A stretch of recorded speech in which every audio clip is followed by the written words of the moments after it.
Some moments end, but do not finish. A reply comes back a shade colder than you expected. A goodbye lands a little too flat. Someone looks at you for half a second too long, or not quite long enough, and the conversation keeps moving while something in you quietly stays behind. Nothing dramatic happened, no one announced a problem, but hours later, that tiny moment is still there. Like a line of dialogue your mind cannot stop revisiting.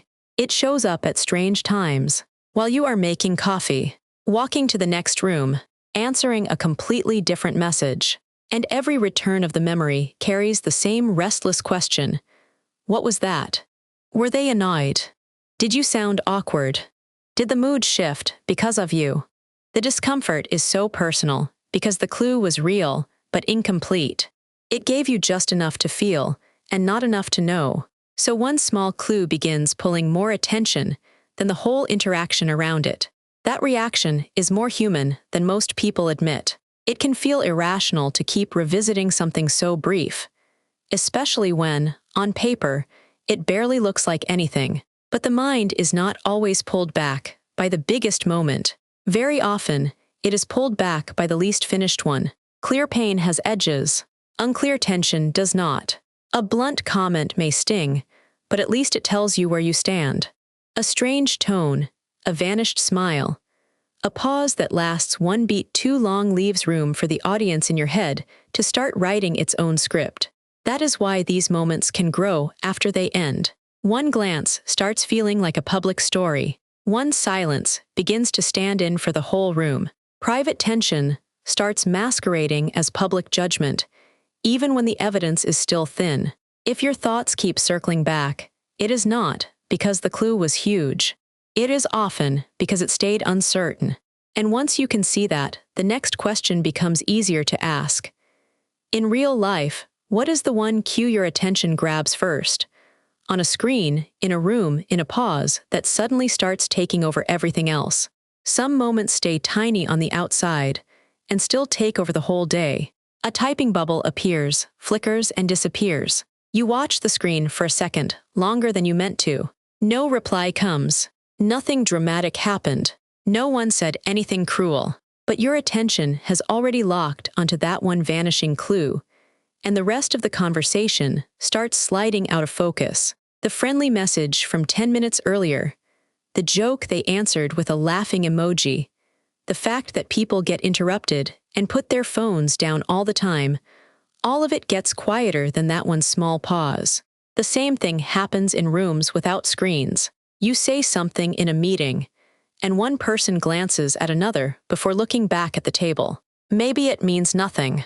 Maybe they were distracted by a thought, a note on the page, a name on the agenda. But on the inside, that quick glance starts glowing. Or you make a joke at dinner.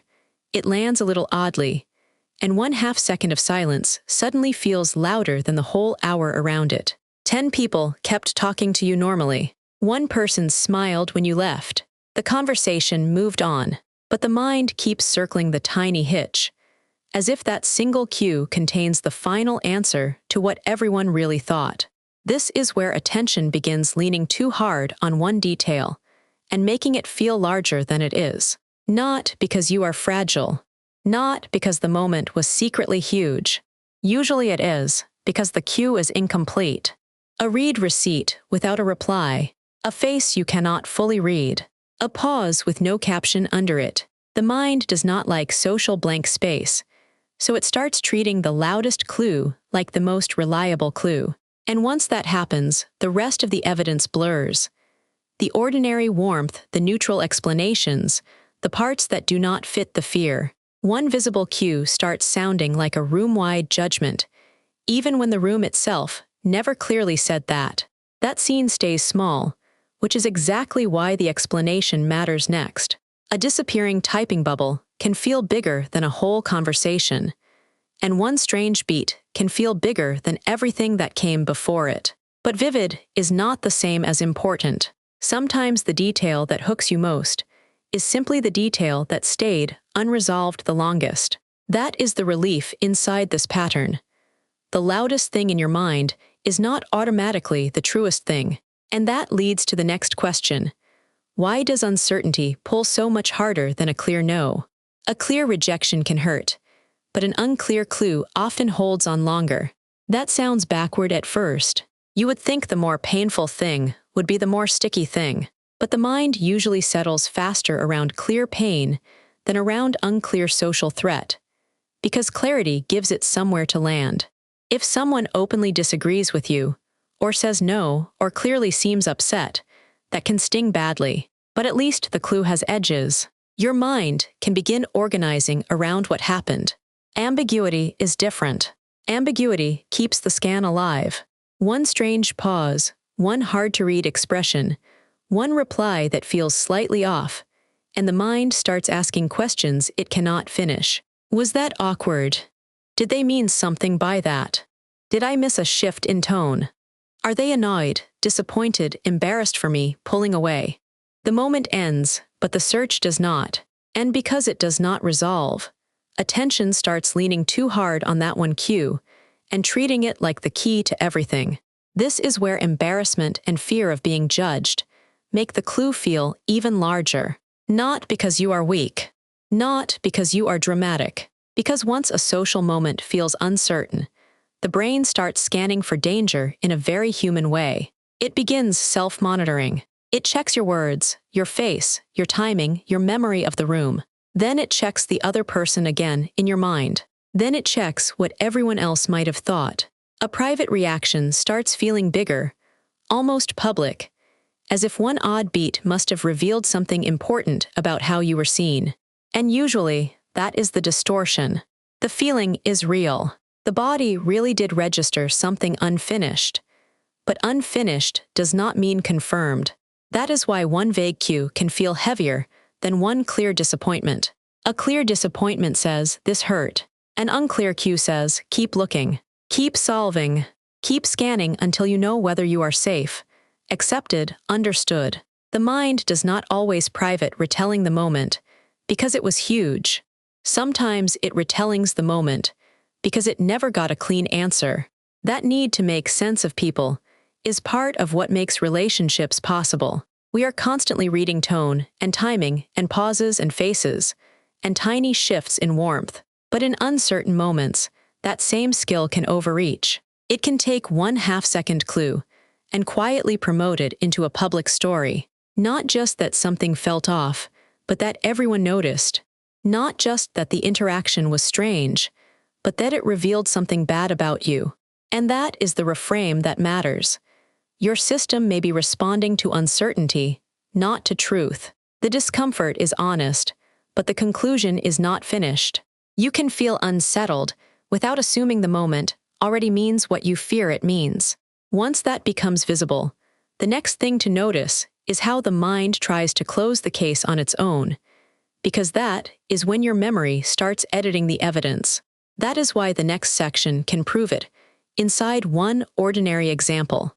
Sometimes the longest part of a social moment happens after it ends. Have you ever left a room and felt as if one tiny look had somehow become the meaning of the whole night?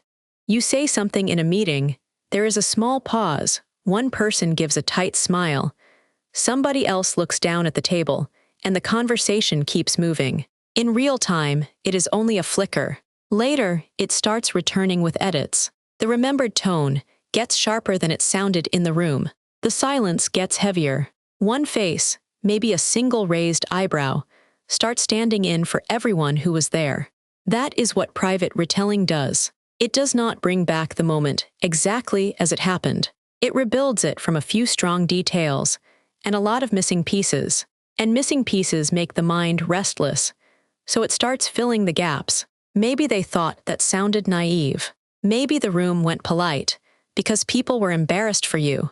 Maybe the quick change of subject meant more than a quick change of subject. The example matters because the feeling did not stay the same size. It spread. A private jolt started turning into a public story. There is a name for part of that expansion: the spotlight effect. When you feel exposed, it becomes easy to assume your awkwardness was brighter, louder, and more visible than it really was. In one well-known experiment, People wearing an embarrassing shirt guessed that far more strangers noticed it than actually did. The pattern is simple. Inner heat is a bad measurement tool. The stronger the embarrassment feels inside you, the easier it is to mistake that intensity for evidence that everyone else must have seen the same thing. Then gap-filling adds its own weight. Most social moments are incomplete. People are distracted and tired and hungry and thinking ahead, checking their own words. But your mind does not experience those blanks as neutral. It starts writing explanations into them. That coworker's flat sure becomes annoyance. The person who went quiet becomes disappointment. The one expression you caught becomes the whole room's opinion. If social anxiety is already in the background, self-monitoring gets even louder, and the story can feel less like a guess and more like a fact. But the distortion usually happens after the moment, not inside it. That is the relieving part. The room was messy, partial, and full of other people's private concerns. Your memory private retelling made it cleaner, harsher, and more unanimous than real life usually is. Most people notice less than the feeling predicts, and even when they notice something, they rarely build the complete case against you that your mind can build in 10 quiet minutes. So if one strange interaction still feels bigger than it should, that does not mean the room secretly decided everything. It may mean your mind kept editing once the moment was over. And once you see where the story started growing, you are very close to the next move. This is the usable second. Catch the moment before the feeling turns into a conclusion. That is the part most people miss. The message sits there unanswered. The goodbye sounds flatter than you expected. Someone's face changes for half a second. And before you even realize it, your mind has already moved from that "was strange" to "I know what that meant." But there is a small, usable second in between. Not a huge breakthrough, just a narrow opening where the feeling has arrived, but the story has not fully locked yet. In that second, the move is simple. Interrupt. Name. Widens. Evidence. Interrupt means you do not let the first interpretation become the official one just because it arrived fast. Sometimes that is as small as thinking, "Hold on." Sometimes it is one slower breath before you reread the text, private retelling the meeting, or send the follow-up message you will regret. You are not trying to feel calm on command. You are only trying to stop the mind from stamping uncertain data with a final meaning. Then name what is here without turning it into a public story. Not "they think I am awkward." Not "everyone noticed." More like "I feel exposed." "I feel embarrassed." "I feel unsure." I feel that old rush that makes unclear cues sound dangerous. That changes more than it seems to. Because once the feeling has a name, it stops disguising itself as proof. Then widen the frame. Ask the kind of questions that bring the room back into view. What else happened besides that one cue? What do I actually know, and what am I filling in? If a friend told me this story, would I be this certain about what it meant? Was that look the whole interaction, or just the moment my attention got hooked? These questions do not erase discomfort. They just return scale. One strange clue is no longer the entire case file. And then evidence. This is where the cycle often loosens. A cue is real. A public story is a leap.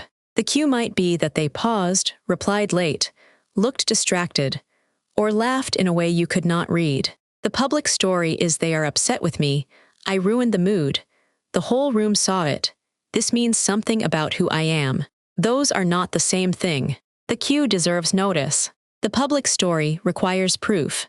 That is where the relief begins to feel more usable. You do not have to convince yourself that nothing happened. Maybe something did feel off. Maybe the moment was awkward. Maybe the clue really was mixed. The shift is smaller and kinder than denial. I can let this be unfinished. I can feel the discomfort without handing it total authority. And strangely, that is often the point where the mind stops feeding it. Because the cycle was trying to force certainty, not truth. Once you stop demanding a final answer from one blurry moment, the whole thing begins to shrink back to human size. The room gets smaller. The story in your head gets less crowded. And from there, the moment can finally start becoming smaller too. By tomorrow, the room is usually already living somewhere else. A goodbye goes flat. A reply lands a little colder than you expected. Someone's face changes for half a second, and the day keeps moving, but some part of you does not. It comes back later at the sink, on the train, in bed, while the screen is dark, trying to hear the missing sentence inside that one strange exchange. And that is usually the real story. Your thoughts are not returning, because the moment revealed a final truth about you. They are returning because the moment never fully closed. When a clue stays uncertain, the mind keeps leaning back toward it, hoping one more private retelling will turn tension into clarity. Not because the answer is definitely hiding there, but because unfinished things are hard to leave alone. That is also why the moment can start to feel larger than it was. Not larger in public, but larger inside you. A small pause begins carrying the weight of the whole conversation. One odd glance in a room starts sounding like a room-wide judgment. A message that felt strange at 2:14 in the afternoon can still feel active at midnight, as if the interaction is somehow still happening. But the interaction is over. What continues is the mind's attempt to finish it. That difference matters, because once you can feel it, the moment starts shrinking back to human size. The strange reply may have meant something, or almost nothing, or simply belonged to the other person's mood or fatigue or distraction, or awkwardness or timing, or unfinished thoughts. Real life is full of cues that never become neat. People are often unclear without being condemning. They are brief without being final. They are distant without writing a public story in secret. So the calmer lens is not, nothing happened. Something did happen. You felt a shift. You felt tension. You noticed that your body and attention kept returning to it. That reaction is real. But a real reaction is not the same thing as a proven conclusion. Private tension is not public judgment. An unfinished feeling is not evidence that the other person quietly decided everything about you. And maybe that is the gentlest way to leave these moments, not by forcing them to feel small, but by letting them be incomplete without turning them into a sentence. The mind wants to close the file. It wants the clean answer. But sometimes the wiser ending is simply this: that moment felt bigger inside you than it ever needed to become. Private tension is not public judgment, and an unfinished feeling is not a hidden public story. The durable lens is simple. Private tension is not the same thing as public attention, and one steadier question can stop a feeling from becoming a harsh public story too quickly. Carry forward one calmer question: what actually happened, and what part of the story arrived from the feeling itself? That matters, because a smaller first interpretation gives the room a chance to stay human.